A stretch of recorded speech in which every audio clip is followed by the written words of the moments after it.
Welcome, my dear students. So, this is the UGC NET very important topic. Important conventions for the UGC NET SET and PhD examination also. Unit number 9 का topic रहने वाला है। Paper 1 best classes में आपको provide करवा रही हूँ।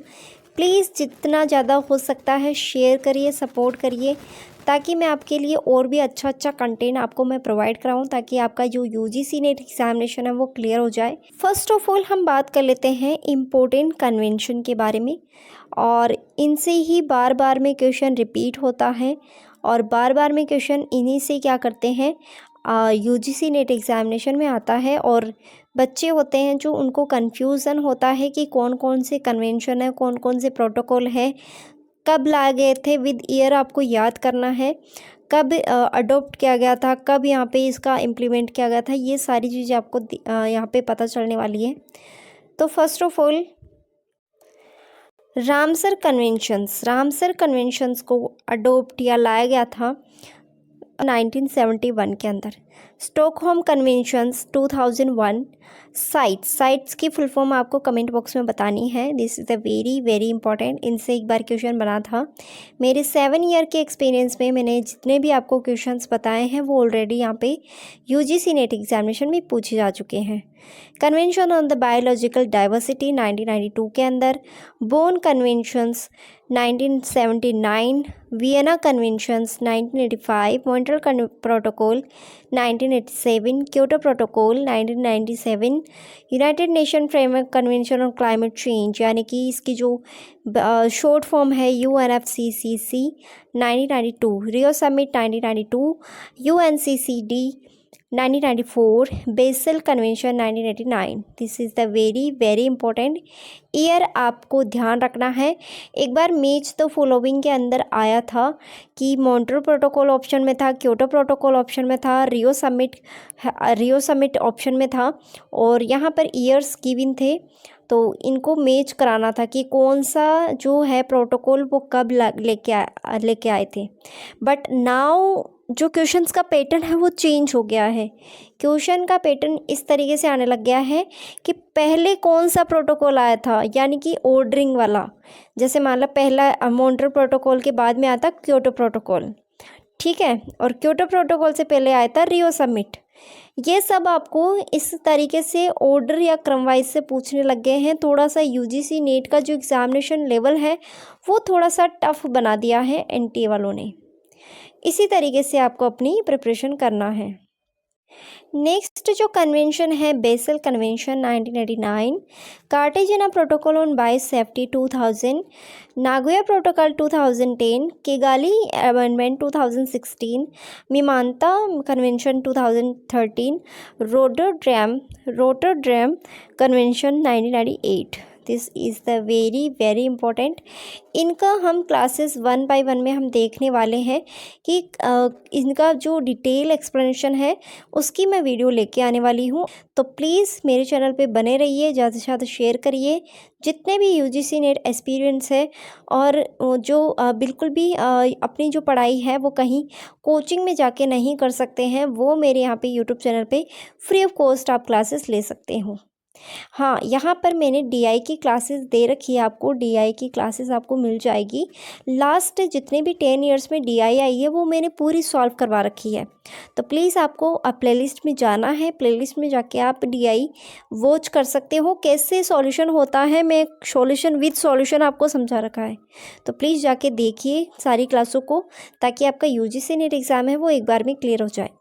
1 day discount offer आपको मिल रहा है। जितने भी मेरे यूट्यूब के सब्सक्राइबर्स होते हैं, स्टूडेंट्स एक्सपीरियंस, उनके लिए 50% ऑफ, यानी कि 50% फ्लैट 50% डिस्काउंट ऑफर में मिल रहे हैं नोट्स, जिसमें आप ले सकते हो paper 1 general, commerce, management, English literature, economics, labour welfare and political science. ये सभी नोट्स अवेलेबल हैं। If you want send message on WhatsApp पे आप मुझे मैसेज कर सकते हो। पेपर 1 और पेपर 2 की best hand written notes provide है।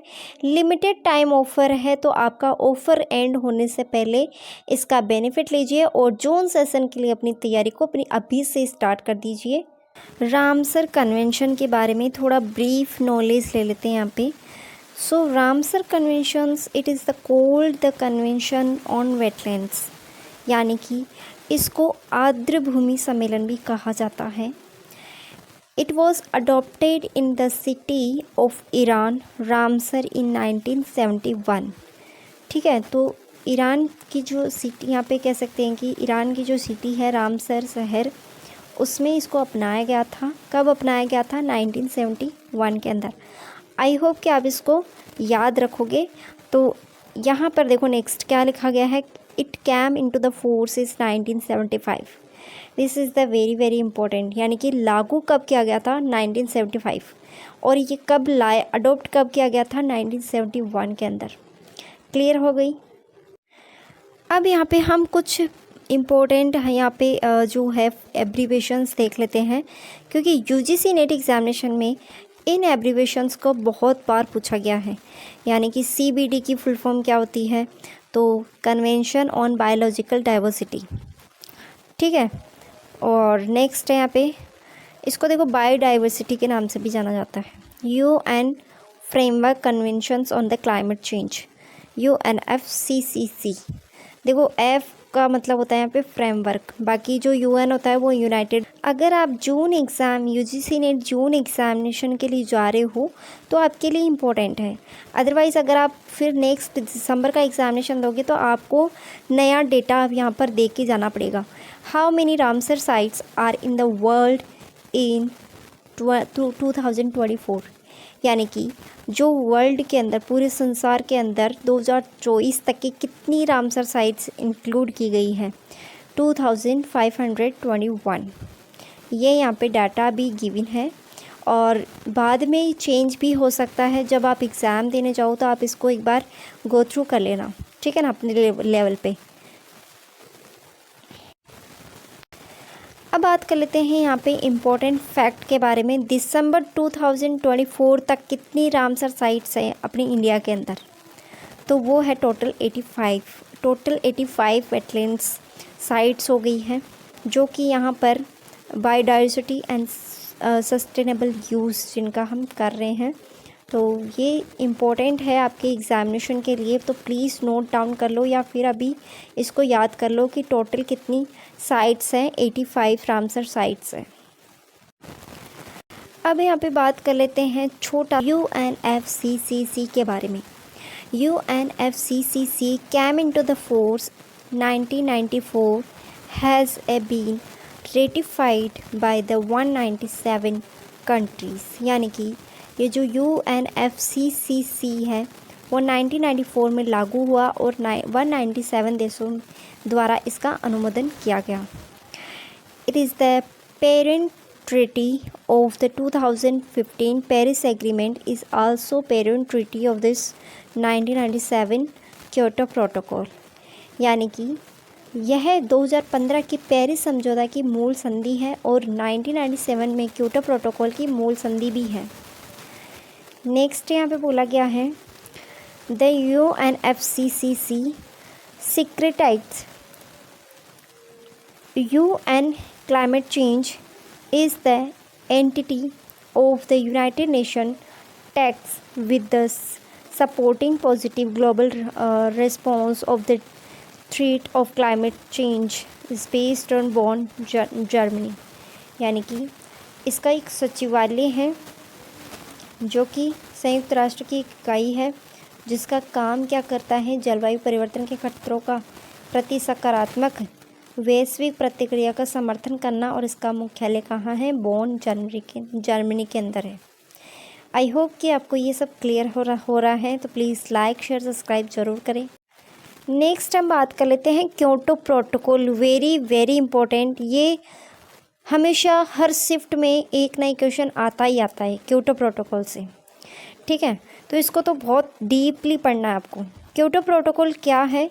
ये क्योटो प्रोटोकॉल है जो इज़ एन इंटरनेशनल एग्रीमेंट है। क्या है? एक इंटरनेशनल यानी कि एक अंतर्राष्ट्रीय समझौता है। Link to the UNFCCC that commits its parties to a set of binding emission reduce target at the international level. यानी कि बाध्यकारी लक्ष्य निर्धारित करके अपनी पार्टियों को इसमें प्रतिबद्ध करता है। अब प्रतिबद्ध यहाँ पे देखो, सबसे पहले हम बात कर लेते हैं Kyoto protocol is adopted in 1997 Japan force मतलब क्या होता है, कब ये लागू किया गया, 2005 के अंदर। आई होप कि क्लियर हो रहा है। नेक्स्ट हम बात कर लेते हैं, इट एक्नॉलेजेबल या knowledged that developed countries are primarily responsible for the current high level GHG यानी कि ग्रीन हाउस गैसेस, ठीक है, emissions into the atmosphere result is more than 150 years of industry activities।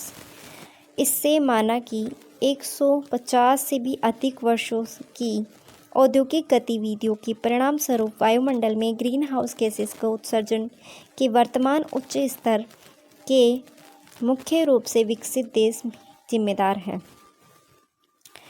अब हम बात कर लेते हैं next, Kyoto protocol phase 1 5 to 12 set of target 5% reduce to emissions, यानी कि यहाँ पे बोला गया है कि जो रिड्यूस इमिशन की बात कही गई थी वो 5% टारगेट रखा गया था, जो कि कंप्लीट हो चुका है। मोस्ट इम्पोर्टेंट या वेरी इम्पोर्टेंट लगा लेना, green house gases name, water vapour, carbon dioxide, methane, ozone, nitrous oxide, chlorofluorocarbon.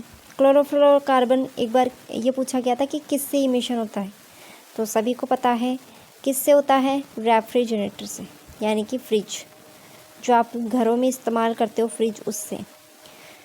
Next, hydrofluorocarbon, sulphur hexafluoride, nitrogen trifluoride, perfluorocarbon, hydrochlorofluorocarbon. इनका आपको ध्यान रखना है कि वो बहुत सारे बच्चे इनसे कन्फ्यूज़न होते हैं, तो ये नाम आपको अच्छे से याद कर लेना है। नेक्स्ट क्लास में हम बात करने वाले हैं पेरिस एग्रीमेंट के बारे में। तो ये वीडियो लेक्चर कुछ ज़्यादा लंबा हो जाएगा और आपको थोड़ा बोरिंग फील होगा, इसलिए मैं यहाँ पे इसको एंड करती हूँ। सो नेक्स्ट क्लास में हम मिलेंगे पेरिस एग्रीमेंट के साथ में। Thank you so much for watching this video.